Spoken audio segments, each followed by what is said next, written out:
What is up, everybody? Welcome to a special episode of From the Deep. We're here trying out a little something new. I'm here with my brother Eric Wheeler. Eric, how you feeling, man? Good man, good. Just been taking in all this news, man. There's so much news this cycle, and I do want to say for our Notre Dame boys, we do gotta throw it out there, dude. Rest in peace, Lou Holtz.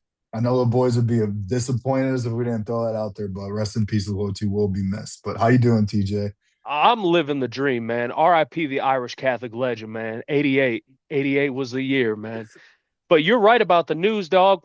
What a time to be alive, as Drake and Future once said, man. And to let you guys in on a little something, man, we're trying to keep the content flowing, man. With us being in the middle of the off season, we got boys out there working on the job. We got boys out traveling for comedy. We got me and Eric holding down the fort, trying to study and do homework on the combine, man. So we figured we'd come together, maybe weekly or bi-weekly every once in a blue moon, and just chat about some ball, man. So let's get it on started, man. The NFL Combine was this past week, and we want to talk some draft prospects, man. So to get things started, I want to talk a little bit about process, because we're two guys that have two very different perspectives and two very different processes on looking at all these young players coming up to the NFL draft, man. So, Eric, why don't you tell the people a little bit about your process? How do you look at these players? How do you evaluate talent? And how do you go about setting up your mock drafts, man?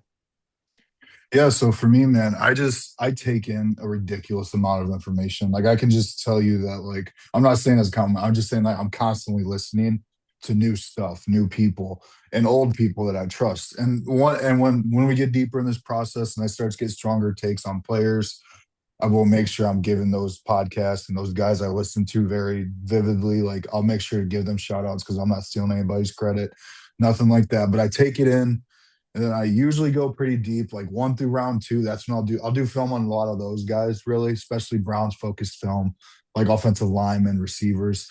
I'll do like a little bit of film study, but a lot of my opinion is based on like what I keep hearing or like comps I keep on hearing are like if I hear about the same guy that's like a round five pick or round a fifth round projection, I might go check him out more. Like I might go watch a YouTube video about his positional coach talk about him, stuff like that. Or I might go hear his high school coach talk about him. Like I just dive deep and that's how I do. I don't do a whole lot of film stuff because with some positions I don't know where to look at that, to be honest. Like a corner. I can't tell you shit about corner, but I can tell you what I keep on hearing about him.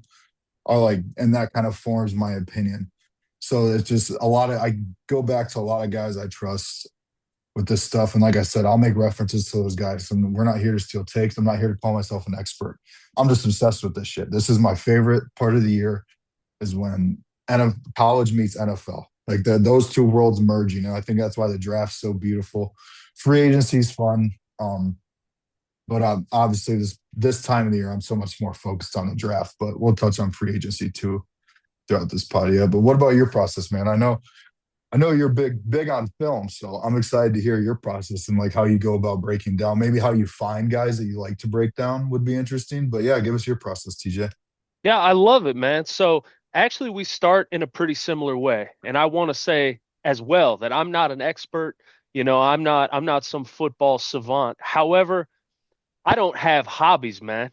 I don't fly fucking kites. I don't build birdhouses. I don't do much of anything. I go to work. I spend time with my lady. I fucking watch football, man. I'm a gridiron guy to the fucking soul, man. So I look at like this homework shit as the best way to spend some time, man. So I'm actually trying something new this year. I've done the combine and draft similar ways for like the past 4 or 5 years, and I said, you know what? Let's shake it up, man. So I went and made kind of like a short list of all the guys that were invited to the combine. And then I watched 5 days of the NFL combine straight. I didn't miss a minute. And I took notes on everybody. And the guys that kind of jumped out at me, the guys that moved well, I kept notes on everybody. So what I'm going to do, I actually started this Monday already, was starting with the guys that really jumped off the page, and kind of came off the screen where I'm like, man, like that something's there. And then I'm going to dive into the film study and see kind of if the film matches the athletic traits. So in that, hopefully, I can find pretty decent evaluations for the guys at the top end of the draft, but I can also find those guys whose athletic talent meets kind of their mid-level production and try to find guys, that could like improve in their NFL career, maybe guys that are missing a piece here or there that with some NFL coaching they'll get better in a hurry. So we got two very different processes, man. And let's dive right into the combine, brother. There's a lot of people making money. There's a lot of people losing money, man. If the difference between the first pick in the NFL draft is a $55 million contract and the 32nd pick is what, $14 million or something, there's a lot of money to be made at the combine with good times and good distances, So let's talk winners, man. Let's talk winners. Who are the guys that you feel made themselves some money last week at the NFL Combine, man? Yeah, man, I'm not trying to. I'm gonna stick to the top for my first two. We got to talk about Sonny Styles, man. We just have to. Like that combine, like we watched him play the whole season, and I don't know if I was expecting that type of combine. I knew he'd test well, but I didn't think he was going to test like that, dude. Like, and I mean, he was middle of the season. He was probably like a border round first round guy. The end of the season rolled around. The Indiana game happened where he was probably the best player on the defensive side of the field that whole game. And that's when I just think he really showed like his signal calling ability and like the way like his combine. I compare it to like when Isaiah Simmons combine happened, and it just felt like everything stopped. And he outdid him. Like he was a bigger, heavier player and outdid Isaiah Simmons. Like he had a perfect. I think he would have had a 9.98 in like four different positions. RAS score. I'm big on RAS score. I'm gonna apologize now. Shout out to my guy Keith Lee. I'd Venmo him every year for his services, even though he does it for free. I still buy him lunch once a year because I love keeping up with those RAS scores. But I think it was Sonny would have tested at like 9.8 or better at obviously linebacker, safety, edge, and I think receiver. Yeah. Yeah, that's just how he tested. So I had Sonny on there. The other guy I wrote down Kenyon Sadiq because he was like he came in light. We all knew he's going to be a smaller tight end, but if you're going to come in light, that's what you have to do, And like I don't think anyone's pressing him for tight end one, but like how high is tight end one going to go now? I think a lot higher than we thought before that combine. You know what I mean? Like if let's say we're going to get so many hypotheticals on this side of the pod. I mean, let's say if Love was gone by the Chiefs pick, would you be surprised if Sadiq was a pick at 9 after that combine and like Travis Kelsey's successor? Mahomes could always use another weapon. And then I had Freeling written down too, Monroe Freeling from Georgia, just because a lot of people look at him as like the true left tackle of this class, and the way he tested kind of it, exactly what we all thought was going to happen happened. Like people were kind of slowly floating him around like in the end of the first round, and now it's like, hey, he might be tackle one when the draft comes around in April. Like that's how good he tested, and that's especially left tackles valued over right tackle for most franchises. So I think he was a big winner. And then the last one, man, we got to talk about Taylor Green. What was that? Don't get me wrong. I don't know if he can play quarterback. I don't know if he can play quarterback. And I think if you're going to draft him high off that combine, then you got to play him at receiver because I don't think the college film was good. And I'm not going to deep dive into him because I don't think it's worth it. But that guy might have played himself from like a UDFA to what, maybe a fourth round pick, maybe a third round pick if someone's crazy enough. You know what I mean? Like that guy made himself some serious money and found himself some serious opportunity this weekend with the way he tested. I couldn't believe those numbers he was putting up. That was crazy. It was crazy to watch, man. And you know what, man? On those guys, like talking pure athleticism, it's so funny to watch, like our community of combine guys and draft guys react to that shit because I was seeing Sonny like a top 25 pick, top 20 pick. Like you said, we watched him play well pretty much all season, and he was a key part of the Buckeyes' very stout defense. But I was watching videos about mocks this morning, and I saw him as high as 4 to Tennessee after the combine performance. And I'm like, dude, if an off-ball linebacker is going to go that high, he's going to need a once-in-a-lifetime combine performance. In a year like this, where there are players at the elite positions, at the high impact positions like edge and quarterback. Um, and then, man, Taylor Green, I don't even know what to do, man. Like, that was a magnificent performance. I couldn't believe it while it was happening, but I really do think somebody's just got to sit him down and tell him, like, listen, dog, you can sell Hondas on the Akron Auto Mile as a quarterback, or you can play tight end or receiver and make this bread because like a guy like that, dog, you can't teach athleticism like that. So I know he wants to hold on to the quarterback thing, and said, I'm not interviewing as a receiver. I'm a quarterback. Well, that was fine when Lamar did it because Lamar played like a quarterback and Lamar was a little Yeah, polished. exactly. Like that was totally okay because a lot of teams we saw it took, he went very early in the draft. I mean, not super early, but it was a high round pick, man. So when you look at a guy like Taylor Green, like he's got kind of clumsy, like erratic mechanics and just not very polished. Like Lamar, watching him on tape, you could go, okay, I could see where someone could tighten up the edges on this guy and he'll be an NFL player. Taylor Green, I don't see it at all. And I don't know. I don't know if somebody can come to him and say, listen, man, you're going to be playing for the Argonauts next year if you don't fucking switch to receiver, brother. Like someone teach this man a slant. We got Michael Thomas on our hands, man. Teach this guy how to run a zig, bro. A guy that big and that fast, man. Come on. So we got the risers out of the way, bro. And I don't like to be a negative Nancy, man. Let's talk about the guys that lost. And there's two guys that have lost in the public eye, not necessarily the film sicko eye. In Texas A&M's Cassius Howell and Miami's Ruben Bain. So these guys tested with like two of the shortest sets of T-Rex arms that the edge position has ever seen.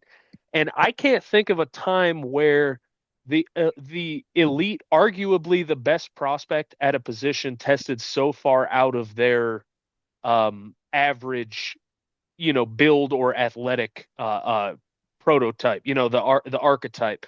So, what do you think, man? What do you think about stock? See, I really don't think it's going to affect Bane's stock necessarily because he was really high profile. We watched him play in the Natty. He played in high profile games all year and was a busy, relentless player. But Howell, a guy that's got to kind of prove himself a little bit, and a guy that was looking to rise at the combine, man, I'm kind of worried about him. So, what do you think about Bane and Howell, brother? Yeah, so Bane, I'll go more in depth on him because I know his game a little bit more. So I think the thing with Bane was like we all knew the arms were going to be short. Like we all knew that was going to happen. I don't think any of us knew that the height and the weight was going to come in as low as it did. I thought we all thought he was a bigger build overall, just with a little bit shorter arms. But it turns out almost everything, he almost measured everything small. But Bane was pretty much mocked as the number one, number two defensive prospect this whole process. So like that's why I don't like I don't think he played himself like I don't think he played himself out of that position. Like don't get me wrong, he might not be the first one taken, but he's still probably gonna be the third or fourth. Howell's a lot more interesting because he was like an end of the first round guy, and that's a guy who could actually slip like a full round because of those measurements. Because he doesn't have Bane's tape. Like, let's be honest, like he just doesn't. If he did, he would have been mocked higher. So I think Baines was just more interesting because I watched the player play the whole playoffs. I watched him beat shit Ohio State. Like I watched him give us trouble. So I don't like yeah, percentiles are percentiles for a reason. And there's a reason we talk about arm length and stuff like that. But I think the height and the weight were the bigger issue than the arms were for Bane. I think everyone thought he was going to be 6'3", 6'4", 280. Like, and he came in at, I think it was 6'2", 263 is what he came in at, which is probably close to damn near first percentile for a defensive tackle in the NFL, especially weight wise. Yeah, I'm right there with you, man. With as far as Bane goes, man, I've been kind of saying it since the end of the college football season. I think Bane's future is in a 3 or 4 technique, in like a very hybrid, stunty defense, getting him on the move, twisting around the edge or twisting across the ball and into the other Hmm. side, the interior of the other side of the line. I don't see him as being an NFL edge. But I really like I look at him and I think like Ed Oliver. I think he's strong enough, he's big enough, because like you watch him on tape, he's one of the guys that I have watched so far. You look at Bane on tape, and when he makes contact with his hands, these guys are 330 pounds, 6'7". They go down like they've been shot. It's like they've been shot. And you can't teach that kind of power. So if we could move him into the inside a little bit, or maybe the end in a 3-4 or a 3-3, I think he'd be super effective in the right DC's hands. Like he's obviously not going to fall that far, but give him to somebody like Jeff Halfley, who's the coach of the Tampa Bay Bucks came to mind for me too, because I feel like the yeah, Bucks always draft these weird in betweeners. So I and feel like the Bucks are constantly in that motion of like, hey, this guy's in the perfect scheme fit. Like we're gonna get him on the field. Like we like these kind of guys. Like that's just the defense that came to mind when you were talking about the stunts and like the positional value. I feel like the Bucks would be. I think they're too low to get him, but like in a trade up scenario, I think he'd fit in. That's just the first defense that came to mind when you were talking about that for me. absolutely. And Bane, dude, like he's a violent, murderous enough player that God forbid your starting center's hurt and you have a backup center playing. Yeah. Or like there was a game, what it was Packers in Detroit from this last season where Detroit was starting two rookie guards. And Jeff Halfley, the Packers DC, was like, "Hey, Micah Parsons, you ever played one technique over this Yeah. fucking rookie guard? Check this out." So I think Bane could be a guy that could just terrorize offenses in the right scheme, man. And before we move on to my risers and fallers from the combine, man, you got anybody else that crossed your mind as far as losers go? Yeah, so I wanted to touch on Lemon. And I do want to make this clear. This isn't about the interviews because it's now coming out that he killed most of his like team interviews, and they all said that his IQ was pretty high for a receiver that they felt. So I don't want to get into that part, and that part's so hard to know, dude. None of that stuff usually comes out to after the draft anyway. These agents aren't letting that shit leak. But I mean, the way he measured in, it's just I kind of feel like he needed a good 40 to make you feel better about that, and he didn't do the 40, which he could kill it at his pro day. But TJ, you and I both know you don't trust pro day 40s nearly as much as you do the combine ones, because where it's usually like 5/10 of a second or something Man, like that is a difference. Pro Like, day pro day 40s are an inside job, man. I don't trust any of that shit. And what I yeah. tell you guys, if you're not running a 40 at the combine, fuck your 40. You might as well not even record one. I don't want to hear your pro day Well, 40. and if If you're Lemon would have he weighed in, he was 5'11", 192. That's 23rd percentile weight, 13th percentile weight, or 23rd percentile height and 13th percentile weight. His arm length was 10th percentile and his hand size was 14th percentile. And then he didn't run a 40. If he would have went out there and done like a 4.4, like a 4.44 or something close to that, I think you'd be like, okay, cool. Like we know he's got the speed to keep up. And I think Lemon's a good player. I've been adamant about that on the pod. I feel like that I like Lemon as a football player. I just feel like if you're going to measure in like that, the 40 is kind of what offsets that, especially in the combine. It's like, okay, I think his weight's probably fine for his height. Like that's not bad, but the hand and arm length, it's hard to get over for a receiver.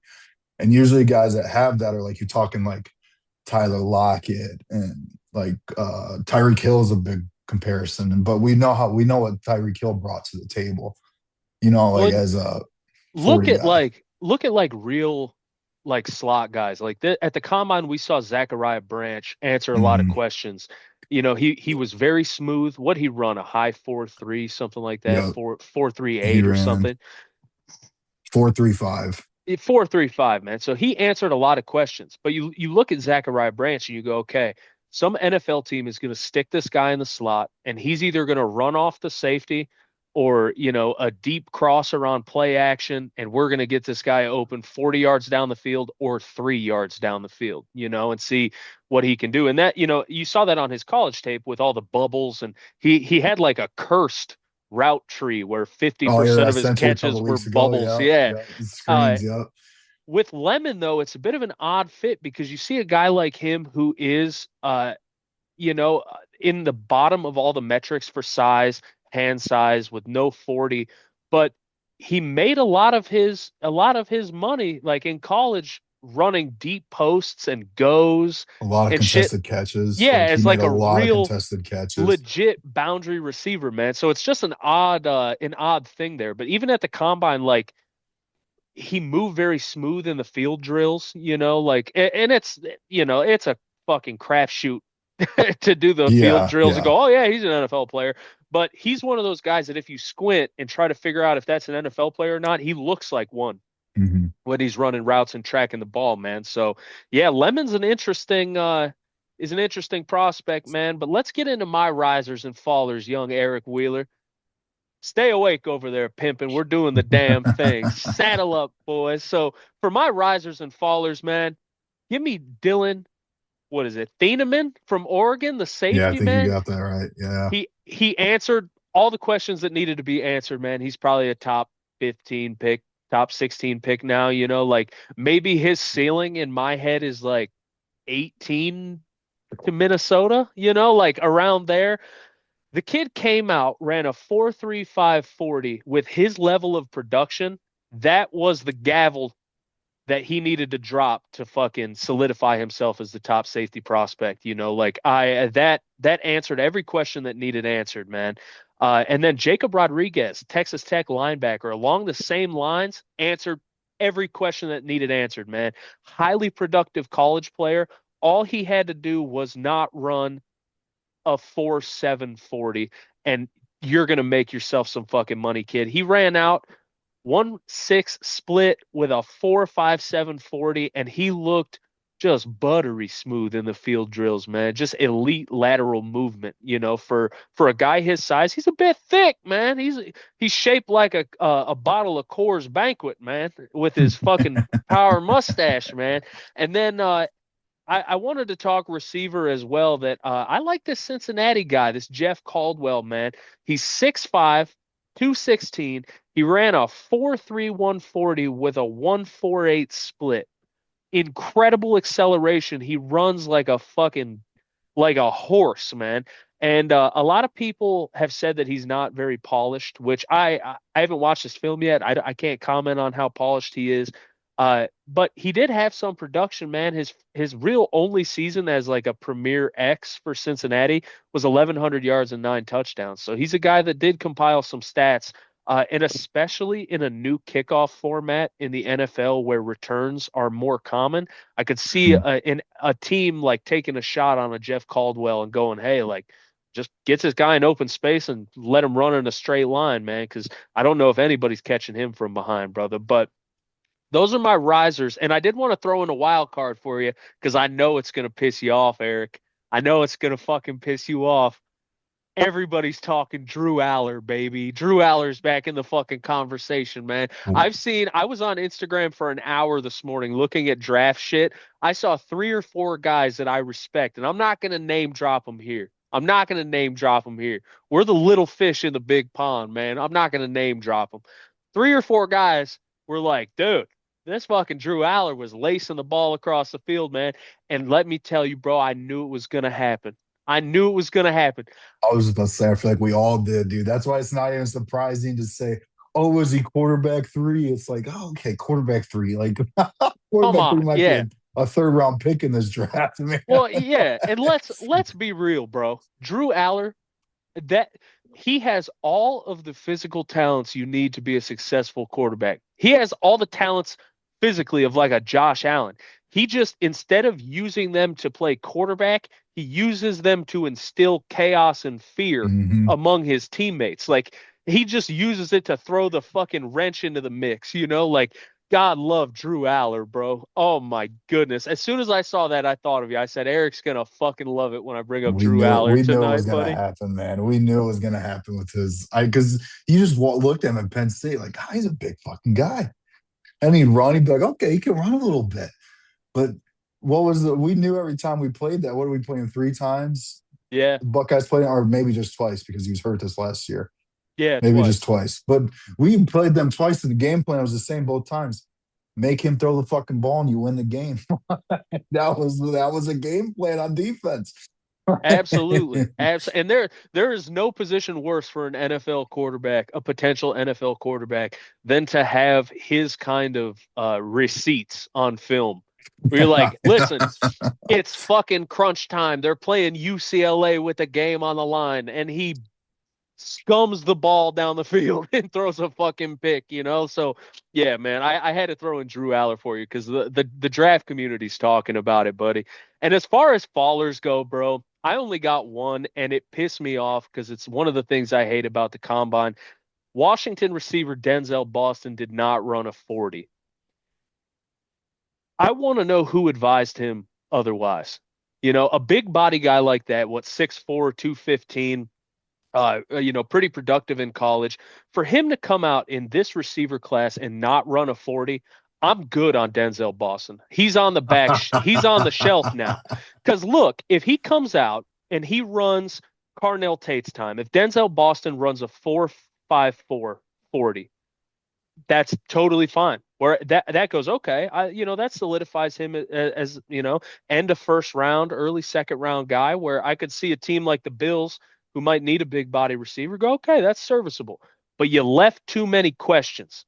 Where now it's like if we both know you run a 4.6, 40, I don't know if I want to spend my hard-earned draft capital on that guy, if my first impression of him is that he doesn't believe in himself, So we're not going to get too wrapped up into the negativity with the old combine, man, but I gotta watch some film, brother, before I start getting negative on some of these cats, man. You know how I do it.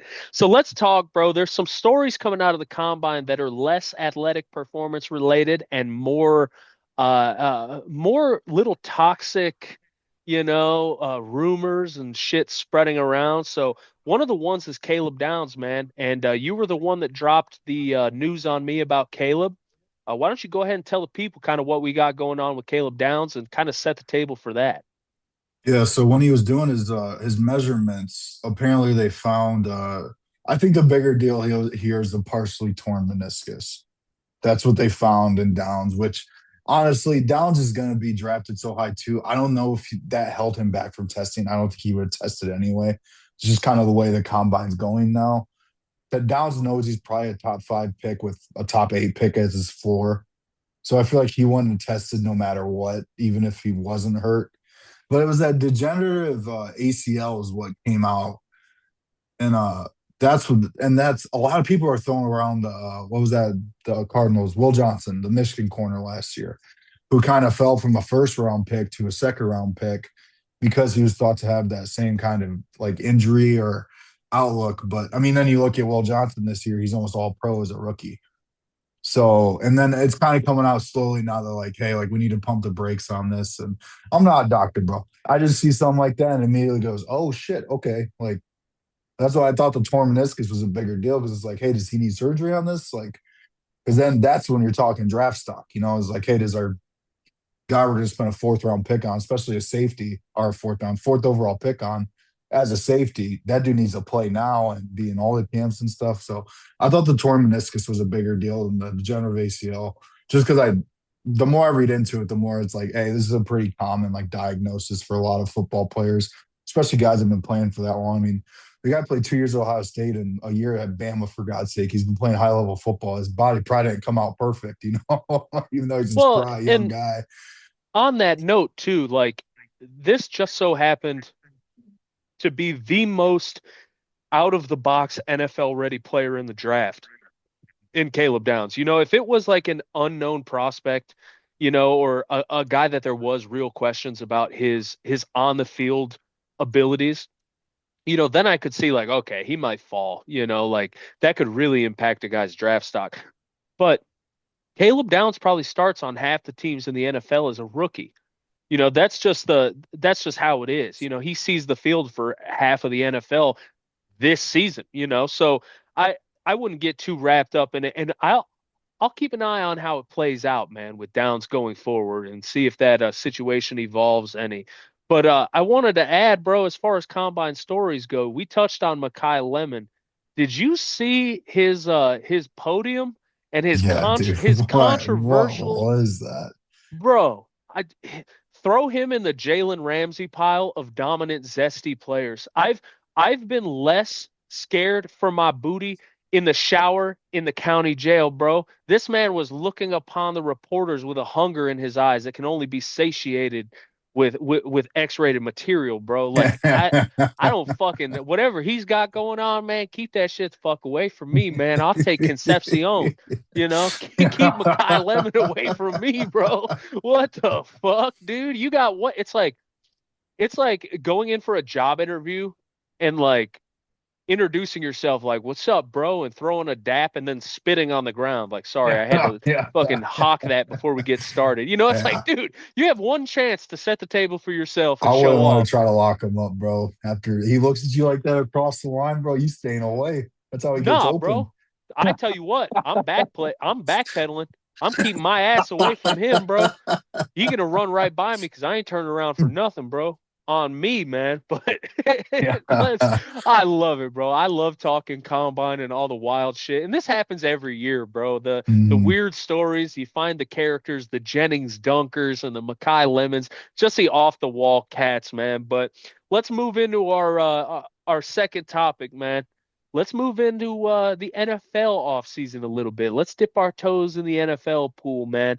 Uh, we'll start with some franchise tag stuff, man. We got what, 6 players franchise tag this year. You want to lay them out for the people and see who got tagged up this offseason? Yeah, so first off, we got Brees Hall. He got tagged for 14.2 million by the Jets. The Daniel Jones got the transitional tag from the Colts, which is why I think the interesting part about the Daniel Jones one is now they can't tag Pierce, even though it's not the same tag. Because I think they would have tagged Pierce. I mean, I definitely would have. I want to let Pierce hit free agency. But they did a transitional tag on Daniel Jones, which I think pretty much means they get the chance to match any offer that another team offers him before he can sign. I'm almost positive this was. And then we know Pickens got tagged, which is 27.2 million for a franchise tag for. I was kind of surprised Pitts caught the tag too for a little under 16 million. I feel like that was kind of surprised, but I feel like when you drafted Pitts at high, you were kind of making the investment like, hey, this is a long-term thing. And plus he's probably on 24, 25 still. Like he was drafted when he was 20. So he's a young guy. So maybe that one's not surprised. I think the most surprising one was Brees Hall, to be honest. Just because I don't know if it's a decent running back class in free agency. I don't know if it's a great draft class in the running back. I just don't know if Brees Hall commands that type of like tag unless they get a deal done, and then it doesn't really matter.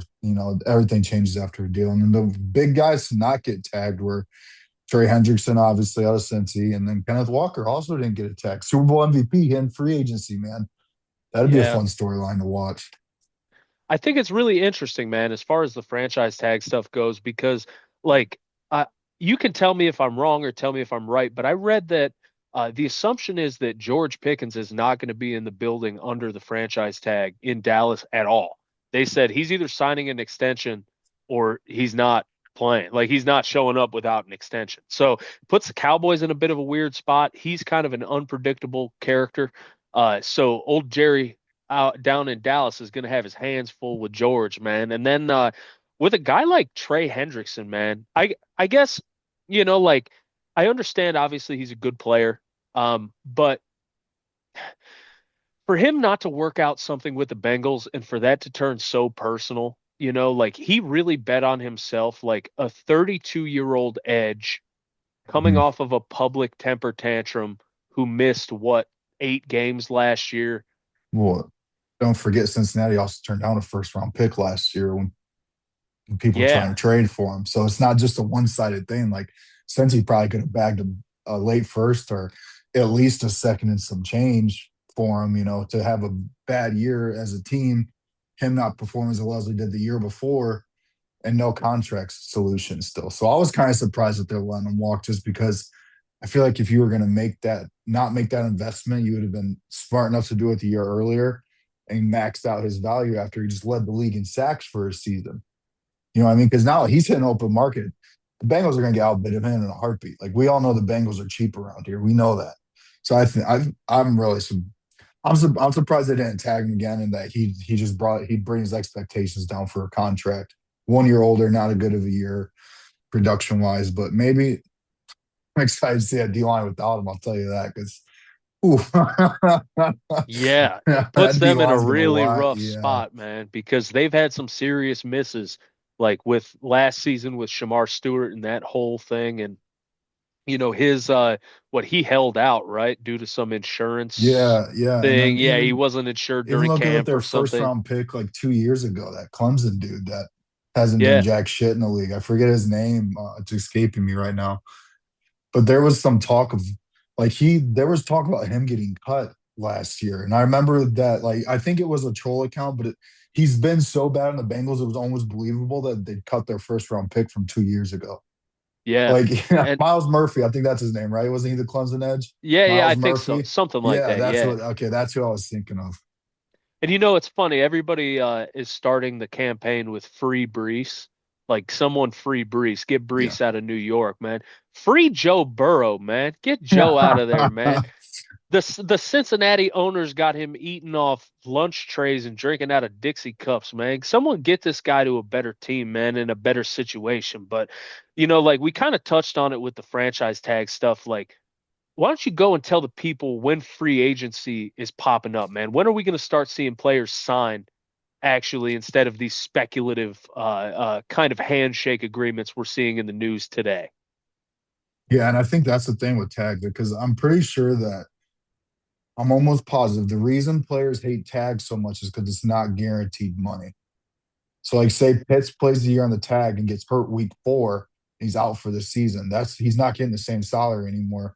To where if he signed an extension and had that guaranteed, 65% or guaranteed 40 over 3 years, something like that, you'd still be making your money. The big thing on the tag, and like where you're going to see a guy like Pickens, especially, he's the best example in this class because receivers just get paid so much. And we all have no doubt if he would have hit the open market, he would have been, I mean, obviously the highest paid player in this free agency class by a mile, I think.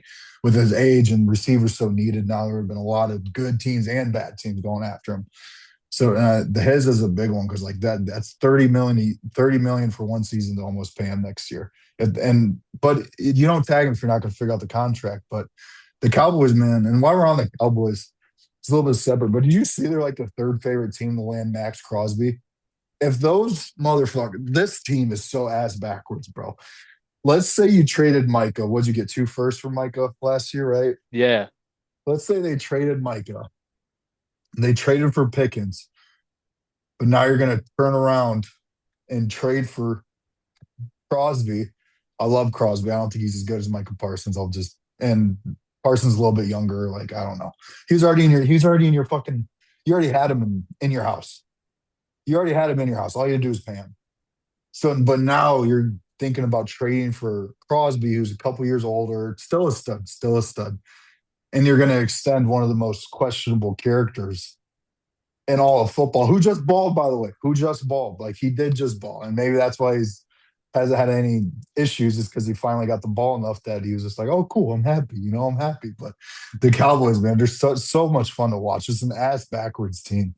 And I'm convinced Jerry Jones has like the memory of a goldfish. Like I think every day is a new day for him. Like it's just like he learns all the information he needs every single day after he wakes up in the morning because like they go and they trade Micah Parsons and Jerry's whole thing is, well, we need players that can stop the run. And then they ask him 8 weeks later, and he goes, by God, we can't rush the passer. And it's like, now someone needs to go get us a pass rusher.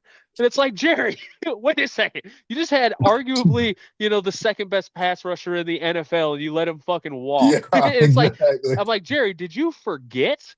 Did you Yeah. literally forget that you did that? And he's like, by God, someone get us a pass rusher. Fucking Yeah. Jerry Jones, man. And his goopy old man eyes up in his press box, man. Fucking A, bro. But we got some big names, man, hitting the market in free agency, and I'm super stoked for it, man. With Kyler Murray, coming out, I don't think Kyler is gonna be a backup anywhere.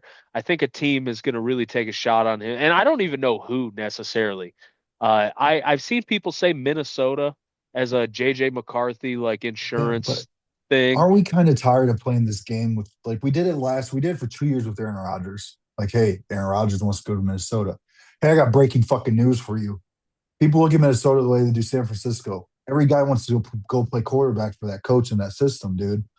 And don't get me wrong, I think Kyler in Minnesota would be must watch. So, like, I just think that'd be fun. But it's just every time one of these guys hits free agency now, or like a guy that is like thought of to have upside, it's like, oh, like I can't believe we haven't heard about Malik Willis with how high he's being regarded right now. I can't believe we haven't heard talk about him to Minnesota. But like Yeah. Kyler, like it's that Kyler has preferred destinations. Like in all reality, the best thing for Kyler would probably be to go be a high paid backup on a really good team. You know, like go to the Ravens or go to the Chiefs for a year and just sit behind somebody and maybe build up that PR backup. Because like that's the one thing with Kyler is he has terrible PR right now. You know what I mean? Like Well, no teammates act like they love him. They put that weird ass shit in his contract about him watching film, and then they removed it a week later when they realized the public would read the contract. I you really know, think that like a guy like that could just really use like, but he's probably going to get a decent contract, and he's being paid by the Cardinals still too, like 30 something million for next season. So highly on a vet minimum, like oh shit, I'd throw a wrench in there if you're a bad team without a quarterback right now. Like, I just he gives me the heebie-jeebies. mhm. Something is wrong with him. Like you said Kyler's got bad PR. Did you see his farewell statement? He uh he went and he told the Arizona Cardinals fans like, I'm sorry I failed you. And it's like when you break up with your high school girlfriend and you tell her, it's me. I just wasn't good enough for you. And it's like, dude, fucking grab your balls and be a man, bro. Like, we got to get ourselves together here. And like, like I said, he just gives me the fucking heebie-jeebies. And I don't know what it is about him and his situation that I can't see him being a backup and I can't see him being a starter, really. Like I think about either situation and I can't really see either working out for him. So I don't know, man. But while we're talking quarterbacks, Malik Willis that you brought up, man, big name. And since we're talking about feeling that weird feeling in our gut when we watch somebody play, man, I have a terrible feeling, like a premonition, like I saw the future, like that's so Raven, bro. Malik Willis is gonna pull a Matt Flynn level heist on some quarterback needy team that is gonna be just disgusted they're forever. they're saying 30 plus a year for Willis right now, and we'll see once the numbers come out. But I'll tell you this, it probably ain't going to be under 25 mil a year. And don't go wrong, I do think he's put some good game tape out there the last 2 years. The only problem with it is it was 4 or 5 games. You know what I mean? So it's like you're taking a huge leap, especially for a guy who hasn't been the healthiest either. Like, and I've been a Malik Willis fan on this podcast, and I've been telling you guys for months that I like him, but it's just like, man, with these at some point the NFL is just gonna have to be like, hey, we got to calm down with these fucking quarterback contracts. You know what I mean? Like, because people are Yeah, comparing it to like Sam Darnold last year. This is not the same thing. Sam Darnold put up good film for a full season at Minnesota. Like Sam Darnold yeah, balled for a full season. And it's just, I don't, for Willis, there's almost no comp for him because he's like a weird, like even Kyler's going to be 29 when next season starts. Like that's crazy. We're already at that point in Kyler's career where he's almost 30 and you're going to bank on him being a mobile guy because if you sign Kyler, he needs to run. Like that's what he's good at. But yeah, Willis is going to be his, and it's kind of the same thing every year in free agency as a whole. Like these dudes just get broken off in free agency. And that's why you see the top spending teams usually aren't good teams and aren't long term successful teams. Like you're going to see a guy like, I don't want to use Pierce as an example, but like Linderbaum. Linderbaum's a great example.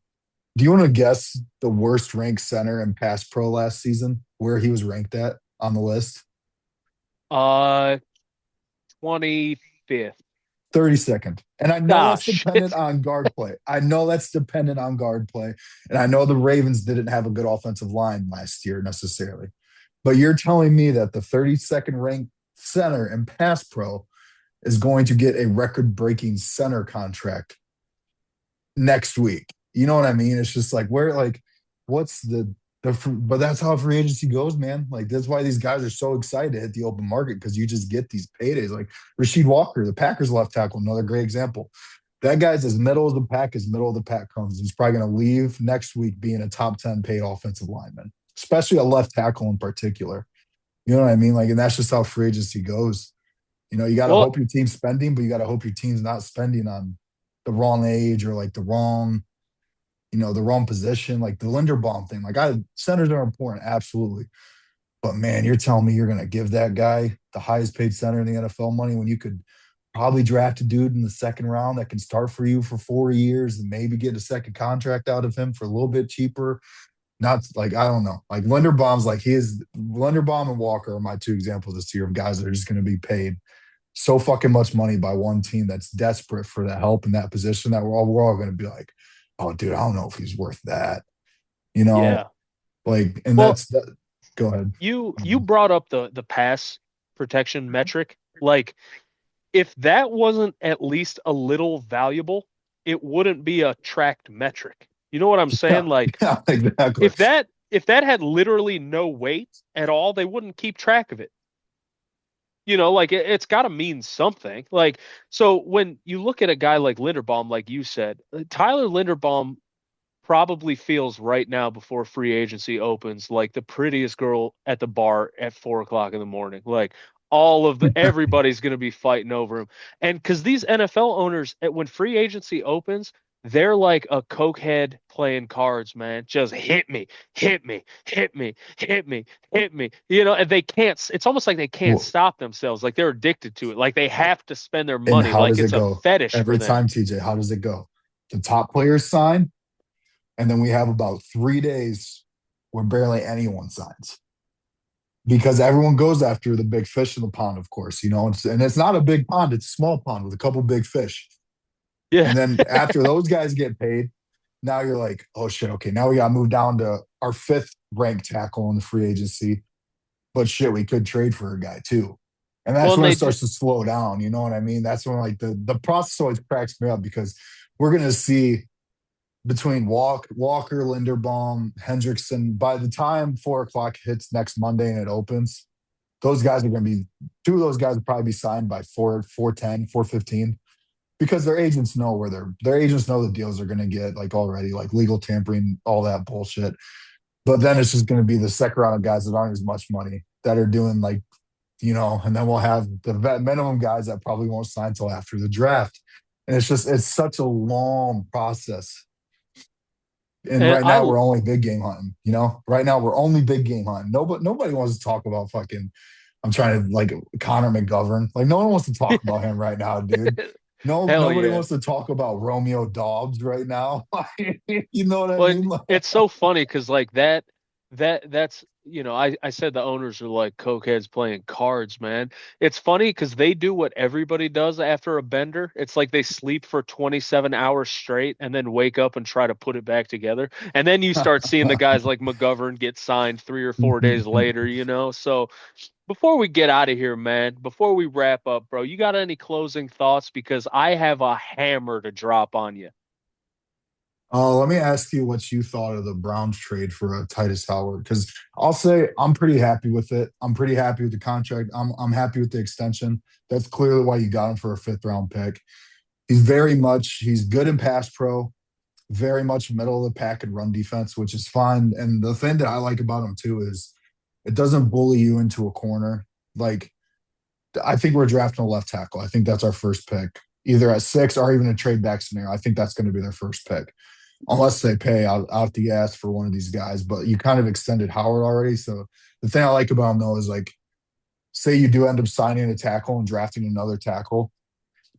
Howard has snaps at both guard spots. So it's like I just kind of like that he's a journeyman, but he's a starter. He's a locked in starter. So and I was fine with the contract extension. Like, yeah, he's not great, but he's also above average, and above average guys get paid. Like that's how the league works. Like especially at that offensive line position, because there's no way to get one. You either draft them, you overpay, or you trade and pay. You know what I mean? Like those are the only three options, and everybody needs 10 of them. You know what I mean? Like you I need to hear be you. 10 deep on a good team with offensive linemen just because you need injuries not to derail your season. Well, and on Titus Howard, man, like he's he's like pretty close to what I wanted for the team. Like I didn't Yeah. really think he was an option. You know, Yeah. a serviceable top half right tackle for a decent price. Like if he's going to be good value if he stays healthy, plays all of his games, and plays middle in the pack or above. And I Yeah. think he can do that. He's a big, strong, athletic tackle. He doesn't get bullied. He's got a great anchor, and he plays pretty technically for a meathead type guy, like Yeah. that archetype of offensive lineman. So I was really happy with that. And I just wanted to comment on old Andrew Berry, man, because like you get such the dichotomy with Andrew Berry of like him being the only owner or the only GM since the 70s to let all five offensive linemen leave, in the same season. And you're like, wait a sec, good GMs don't do that. And then he makes a move like this where you're like, wow, like Yeah. And that's a pretty I do fucking good move. I do want to comment too on the national media is so funny because they were like panicking when like the Browns said they're not bringing Teller back or like they're not bringing Pochik back, and I'm just or Pochik, Ethan Posick, I think is how you say his Yeah. name. It's like, hey guys, anyone that watched the Browns for 17 games last season will tell you shouldn't bring those guys back. Yeah. No, You know what I Teller can mean? Like go. the only No. guy I'd be interested in bringing back from last season is Batonio. And even though I think his gameplay is going, like I think his skill is going down slowly as the older he gets. He's not staying as healthy. But I think if you're drafting a rookie left tackle, I think having Batonio there next to him for at least one more season, like that's literally the only guy that played games on that offensive line that I'd bring back to start next year, though. The list ends there, literally. Like I so everyone that's like kind of I just saw it with the Teller stuff, and I'm just like, guys, Teller isn't the player he was 4 years ago or even 2 years ago, man. Like we watched him every week. He's Not not for the as quick. money. His run sets aren't like, and that's why I can't wait to see what he gets paid because God, I had no interest in keeping him in Cleveland. Yeah. And that's like that's just one of those things, man. Like don't cry because it's over, smile because it happened, man. Like Oh, dude, we tell got it. 7 years out of that dude for what Yeah. a third round pick from the Bills. We got 7 years and probably 4 elite years. Like I think he had 3 All-Pros while he was in Cleveland. So it's like, hey man, thank you. Thanks for being on this team, especially when our run game was fire. Like that was Teller was such a huge part in that. But it's just funny because now people think about the Teller they saw 3 years ago and haven't watched him for 2 seasons like me and you have for the last 2 years. Like, dude, being like, what happened to you, dog? Absolutely. And like you talk about Batonio, and I'm a guy that I fucking bang the table that every offensive line unit on a successful team needs an unk. They need just an Hmm. old head. They need an OG. Somebody who's been there and seen it. Somebody with fucking scars and wounds and such. Someone that's balding. Like Yeah, you see the Patriots make the Super Bowl this year and they have all these rookies on the offensive line, and they have Morgan Moses at right tackle, an yep, unk, a guy with yeah. thousands and thousands and thousands of reps, a guy that's done it on multiple teams. But Tonio, has been on the Browns for his whole career, but he's fucking seen everything there is to see for an Oh, offensive and lineman. Batonio is like the best way I can put Batonio is he's not a full Hall of Famer, but he's a Browns Ring of Honor member. Like, you know what I mean? Like he's gonna get like you gotta think, dude, he came in with Joe Thomas as his left tackle. That's how long this dude's been in Cleveland for. And Yeah, dog. it's like he's played at a pretty high level and for I don't know, 10 years now.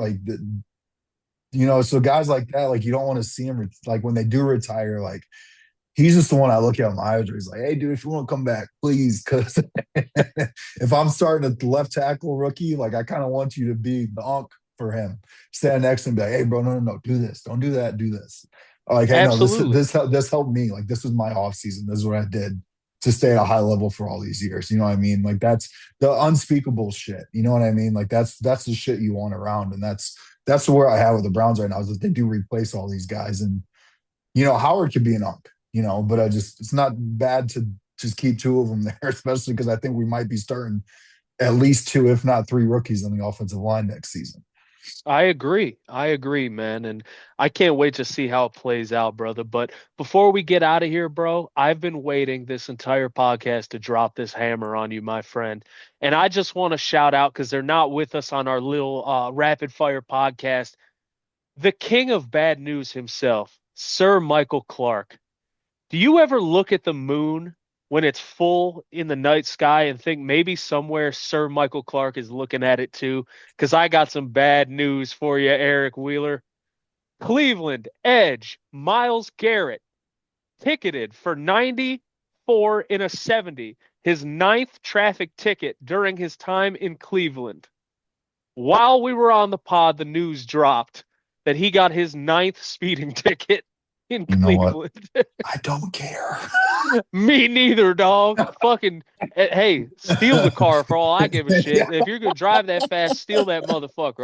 We'll do the GoFundMe and bail your ass out, man. I just had to bring it up because not only is That it is Miles fucking Garrett, man, crazy. it's a bucket of bad news, brother. And how does he still have a license, man? I've seen people thrown under the jail for worse, man, and old Miles, as long as he's Oh, sacking the quarterback. 94 and a 70. I mean, 94 is kind of fast, but in a 70, it could be worse.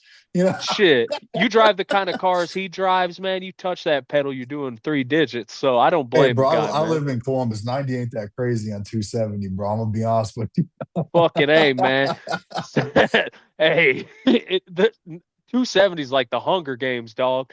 That shit was dangerous, bro. That looked like fucking Mad Max, bro, or Thunderdome or some shit, man. But Eric, it's been a fucking pleasure, my brother.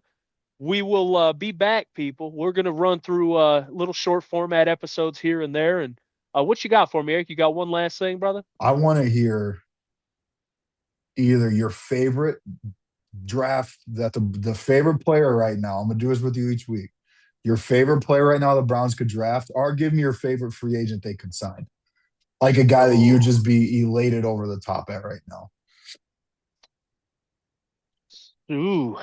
So as far as players, you know what? Give me Halsey right now, the safety from LSU. Okay. I really like him, and I watched a little bit of him play. I'm going to do my deep dive here in the next week or so. But you better Okay. hold me to the fire, dog. You better keep. We'll keep a running list of all of my I guys, gotcha. man. And while we're at it, bro, do you want to give one? Do you want to give a player you'd be happy with? Oh man, I'm kind of really bought into that not the main Utah, not Fanu, but Lamu, Lomu, that yeah.